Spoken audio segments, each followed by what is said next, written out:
Welcome to the latest edition of AB Talks, where today I am joined by Hamad Buamim, CEO of Dubai Chamber of Commerce and Industry, but also Chairman of the World Chambers Federation.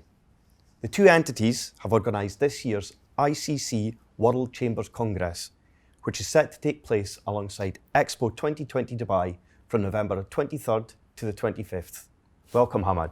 Thanks for having me.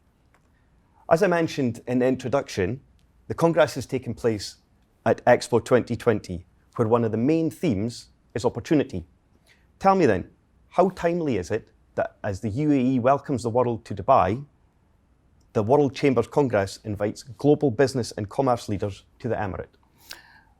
I believe this is very timely, knowing that the whole world passed through a lot of challenges in the past 18 months. And one of the things that happened that we had limited interactions, the face-to-face interactions.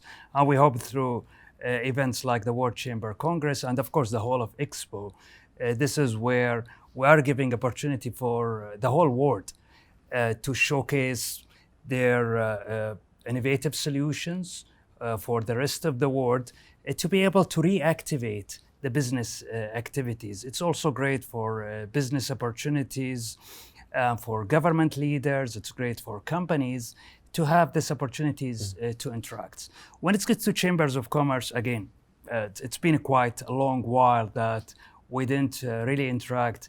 And also right now, I believe the agenda is very important of what we need to connect and talk about. Yeah. So this is very timely manner, and this is very important, and we hope that we'll be able to get a lot of these opportunities really discussed for the way forward. Mm-hmm. You talk about reactivating business. Now, Dubai and the UAE has really led the world in reopening the economies. What learnings from that can help the global business community as it builds back from the COVID-19 pandemic? There is no doubt that the past couple of years been very challenging for the whole world. And we know different countries took different measures. And I'm very proud that UAE and Dubai took certain measures that were able to put us wherever we are today, which is extremely positive to the rest of the world. I believe that the country, first of all, with the leadership, we were able to deal with the health issues in the right way in terms of businesses. The central bank and the government measures came also quite quickly to allow the minimum disruptions to happen and to allow the continuity of businesses. Add to that the real great technology infrastructure that exists in this country and the penetration of the internet allow everything to go very smoothly to whether working from distance or e-learning or e-commerce. So life was really, when we went into, I would say, the virtual world, we were able to do that quickly. And then all the health measures were put also in a quite very orderly way that were done well. The government did its part. I believe the businesses also, they did their part, and the people were able also to respond in a quite good way. And we saw all these things in terms of vaccination, etc. One thing Dubai did quite different than the rest of the world is trying to, from one side, to be as dynamic as possible in adjusting the measures. Yep. So allow that balance of safety from one side, but also allowing life and businesses to keep going and to continue. And this paid us quite well. The government did a number of big reforms that allowed people to work even, to come live in Dubai and work from distance. Number of these long-term visas and ownership of foreigners also, I would say, boosted a lot of business activities. What I want to say, there were a lot of quick changes that's done at the level, whether it's at city or the country, that really allow the balance between openness and the restrictions. And we see this model as something the rest of the world should learn from, because where we stand today is way better than many, if even developed countries. Yep. And we think this is extremely important for people to live and for businesses to operate. Mm-hmm. I definitely second everything, congratulate you on everything that's been achieved in the last 18 months. Turning to the Congress itself, what will be at the top of the agenda for you? And equally, where do you see the key areas for cooperation and collaboration? I guess, what are the most pressing issues that need to be addressed? Funny enough, when we bid for this event 3-4 years ago, we identified technology to be our theme of the events. Of course, we also wanted always to align this events with the big theme of Expo, connecting mind, creating the future around the areas of big changes, whether it is about sustainability, mobilities, or opportunity.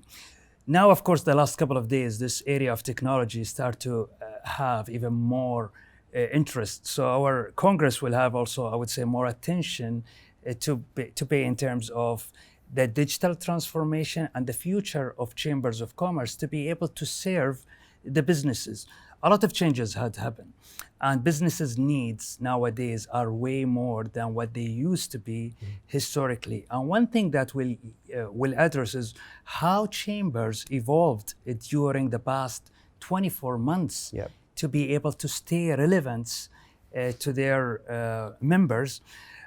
Again, different countries went through different challenges, different sectors were affected differently, and we believe there are a lot of innovative solutions came from different organizations, and we hope this event will be great opportunities for those who really shared or had some successful stories to be able to share it with the rest of the chambers of commerce during this Congress. Has the past 18 months or so, has it made an event like the Congress even more important? Again, the world was disconnected during the past 18 months. And this will be the first ever event for chambers of commerce to connect face to face and have the direct interaction. And we hope this is also will make this event more special. Mm-hmm. Now, you touched on it earlier about the partnership between the public and private sector and even members of the public. Are you hoping to bring that message, that what the UAE has achieved through those collaborations, to the World Chambers as an idea of how the world can work together to increase opportunity? Public-private partnership always is important for almost all the chambers across the world. Chambers always represent businesses, and they always have this good, strong channels with the governments to establish that public-private dialogue. And one thing, of course, that we are keen to do during this, I would say, gathering of global chambers of commerce around the world is really to emphasize in the public-private partnership from the global conversation point of view. And we want to address the issues of great interest for businesses throughout the world. We are very eager to discuss issues related to climate change, issues related to vaccinations of least developed countries, and issues related to restrictions or protectionism or supply chains that's really impacting the rest of the world and businesses across the world. And this is one of the agendas we are addressing. We need to know the fact that the International Chamber of Commerce is the largest representation of businesses in the whole world, representing more than 40 million small and medium businesses through all the chambers of commerce that exist as a membership of these organizations. And this will be our opportunities to send the world and the G20 a message of what we hope for. We hope for a world that can get out of this pandemic, not as pockets and limited countries, but we want this to go across the world. We hope for more effective, I would say, globalization measures. We need to get away from protectionism, and we want the world to be good and great for everyone. You may have answered my question, but bear with me. Take me back to 4 years ago plus. Why was it important for Dubai to host this? And how many countries do you have coming in, and where do you see the potential for key alliances to be made? One thing always been important for us that when we host Expo 2020, we have a lot of elements that support our big event. Part of that, of course, bringing all these global events that can happen during the 6 months. And this was our bid to the rest of the chamber community, that we can bring you to Dubai to meet among our chambers of commerce, but also we can bring you to Dubai to connect with the rest of the big agenda that we are hosting in Dubai, to connect with the rest of 190 plus countries and see what they are offering. We're looking for participation of more than 1,000 people and from more than 100 countries. We understand there are limitations in some countries because of the travel restrictions. And with that, for the first time, actually, this event will have the hybrid mode, where those who will not have the ability to attend, they'll be able to use the virtual way to continue to be part of it. One also unique aspects we are putting over here, and this is where I said, it's funny, 4 years ago we thought of this and started to become much more relevant nowadays. We are talking about the future of chambers of commerce. Actually, the slogan or the theme of this event is Chamber 4.0. It's the future chambers. With this, we want really all the delegates to go through a 3 years experience and take from that a tool that they can go back to their own organization and kind of test some of these new framework we will identify. We'll be revealing a new framework called Chamber Model Innovation. This is something kind of we came up with during the past 1 year.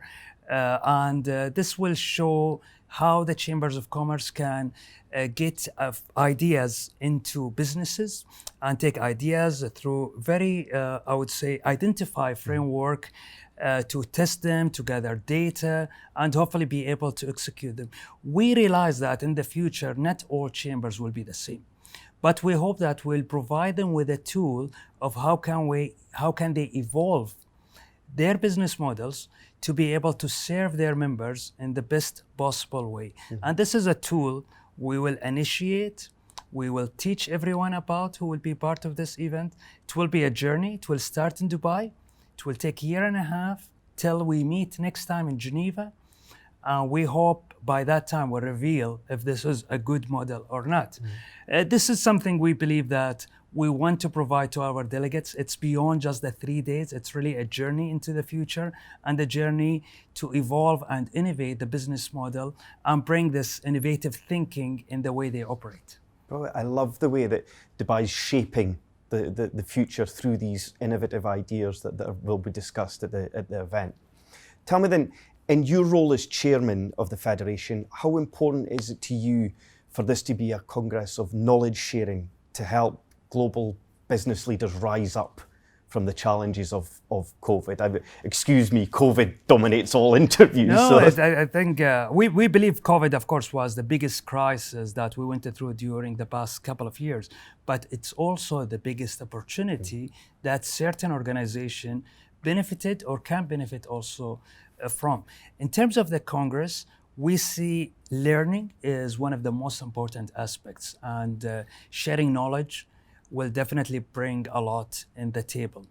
We will be definitely collaborating and cooperating into showing the good things that was done during the past 2 years from, I would say, thousands of organizations, similar organizations, which is chambers of commerce in different parts of the world. And we hope also to share some not successful stories so others will learn from it. So the area of sharing knowledge is something really very big in the agenda of this Congress. And as you said, COVID is a big part of that, because COVID accelerated a lot of problems and really accelerated a lot of solutions. And how can you put the right balance, where I believe many organizations, if they learn the right thing and do the right things, definitely this is a big opening for them. I really like what you said there about failure. I suppose it's equally important to learn what went wrong as well as the success stories.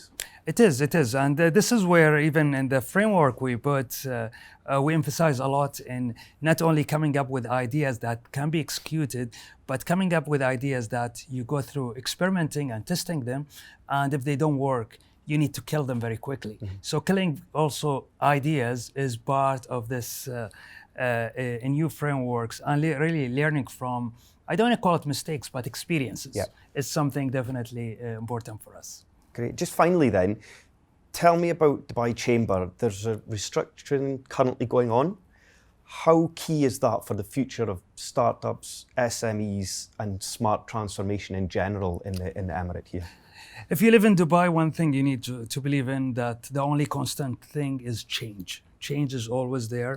And one thing I believe the leadership and the government realize that many things keep changing, and during the past, I would say, a few months and the way forwards, certain elements need to be included in the chamber.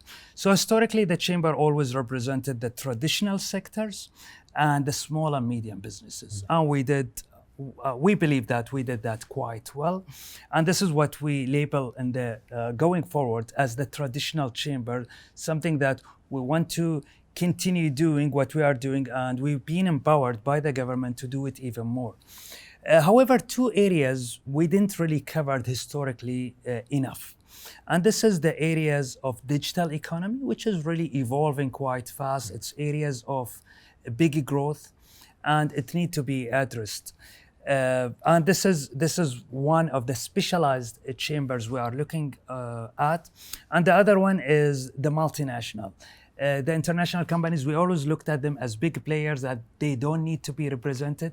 But now Dubai being the city that we are, we believe that they increase the numbers, that they need to be represented. They need to have certain policies in order to serve them better. And this is where the Chamber of Commerce will have a digital angle that will have representation of digital economy, and also we will advocate these new policies that historically we didn't do because we didn't really understand and they were not part of our membership.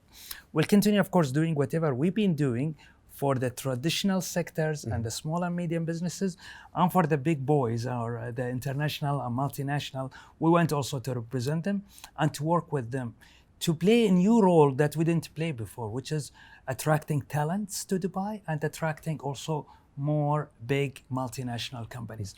So the city really assigned the chamber bigger role with this restructuring. However, to be able to serve the government and to serve these different sectors that we didn't serve before, we had to restructure. Of course, everything will be done under one umbrella. It will continue to be Dubai Chamber. However, we'll have Dubai Chamber of Commerce representing the traditional sectors, Dubai Chamber of Digital Economy representing the startups and venture capitalists and all the new interesting sectors, and Dubai International Chamber to represent the multinational. And this is the way forwards. It's only the beginning.